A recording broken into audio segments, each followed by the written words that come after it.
ಲೋಕಸಭೆ ಚುನಾವಣೆಯಲ್ಲಿ ಬಿಜೆಪಿ ನೇತೃತ್ವದ ಎನ್ಡಿಎ ಸಂಖ್ಯೆ ಕಡಿಮೆ ಆಗಿರುವ ಬಗ್ಗೆ ವಾಗ್ದಾಳಿ ನಡೆಸಿರುವ ಸಮಾಜವಾದಿ ಪಕ್ಷದ ಮುಖ್ಯಸ್ಥ ಸಂಸದ ಅಖಿಲೇಶ್ ಯಾದವ್ ಇದು ಪ್ರತಿಪಕ್ಷಗಳ ಇಂಡಿಯಾ ಬ್ಲಾಕ್ಗೆ ನೈತಿಕ ಗೆಲುವು ಎಂದು ಹೇಳಿದೆ. ರಾಷ್ಟ್ರಪತಿಗಳ ಭಾಷಣದ ಮೇಲಿನ ವಂದನಾ ನಿರ್ಣಯದ ಮೇಲಿನ ಚರ್ಚೆಯಲ್ಲಿ ಭಾಗವಹಿಸಿದ ಕನೌಜ್ ಸಂಸದರು ಇಂಡಿಯಾ ಬಣವು ಭವಿಷ್ಯವಾಣಿಯನ್ನು ಧಿಕ್ಕರಿಸಿ ಎನ್ಡಿಎಗೆ ತೀವ್ರ ಪೈಪೋಟಿ ನೀಡಿದ್ದರಿಂದ ಸಾರ್ವಜನಿಕರು ಸರ್ಕಾರದ ಅಹಂ ಮುರಿದಿದ್ದಾರೆ ಎಂದು ಹೇಳಿದರು. ಅವಾಮ್ ನೆ ತೋಡ್ ದಿಯಾ ಹುಕೂಮತ್ ಕಾ ಗುರೂರ್ ದರ್ಬಾರ್ ತೋ ಲಗಾ ಹೈ ಫಗ್ಮಿನ್ ಬೇನೂರ್ ಹೈ ಪರ್ ಇದೇ ಮೊದಲ ಬಾರಿಗೆ ಸೋಲು ಕಂಡ ಸರ್ಕಾರ ಬಂದಂತೆ ಭಾಸವಾಗುತ್ತಿದೆ. ಈ ಸರ್ಕಾರ ಓಡುವುದಿಲ್ಲ ಎಂದು ಜನ ಹೇಳುತ್ತಿದ್ದಾರೆ. ಇಂದು ಇಂಡಿಯಾ ಮೈತ್ರಿಕೂಟದ ನೈತಿಕ ವಿಜಯವಾಗಿದೆ ಎಂದು ಅವರು ಹೇಳಿದರು.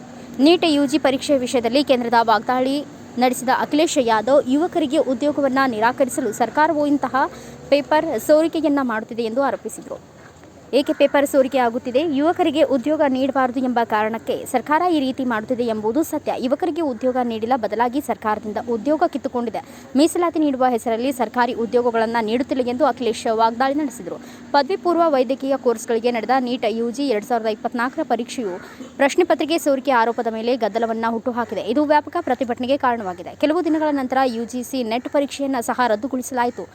ಡಾರ್ಕ್ ವೆಬ್ನಲ್ಲಿ ಪತ್ರಿಕೆ ಸೋರಿಕೆಯಾಗಿದೆ ಎಂದು ಸರ್ಕಾರ ಹೇಳಿದೆ. ಇವಿಎಂ ಅಗ್ನಿಪಥ ಯೋಜನೆ ವಿಚಾರವಾಗಿ ಸರ್ಕಾರವನ್ನು ತರಾಟೆಗೆ ತೆಗೆದುಕೊಂಡ ಅಖಿಲೇಶ್ ಇವಿಎಂ ಸಾಧನಗಳನ್ನು ಎಂದಿಗೂ ನಂಬುವುದಿಲ್ಲ ಎಂದು ಹೇಳಿದರು. ನಾವು 80 ಸ್ಥಾನಗಳನ್ನು ಗೆದ್ದರೂ ನಾವು ಇವಿಎಂಗಳನ್ನು ನಂಬುವುದಿಲ್ಲ, ಎಂದಿಗೂ ನಂಬುವುದಿಲ್ಲ ಮತ್ತು ಯಾವತ್ತಿಗೂ ನಂಬುವುದಿಲ್ಲ ಎಂದು ಅವರು ಹೇಳಿದರು. ಯೋಜನೆಯಡಿಯಲ್ಲಿ 4 ವರ್ಷಗಳ ಅಲ್ಪಾವಧಿಯ ಒಪ್ಪಂದದ ಮೇಲೆ ಸೇನೆ, ನೌಕಾಪಡೆ ಮತ್ತು ವಾಯುಪಡೆಗಳಲ್ಲಿ ಸಿಬ್ಬಂದಿಗಳನ್ನು ನೇಮಿಸಿಕೊಳ್ಳಲಾಗುತ್ತದೆ.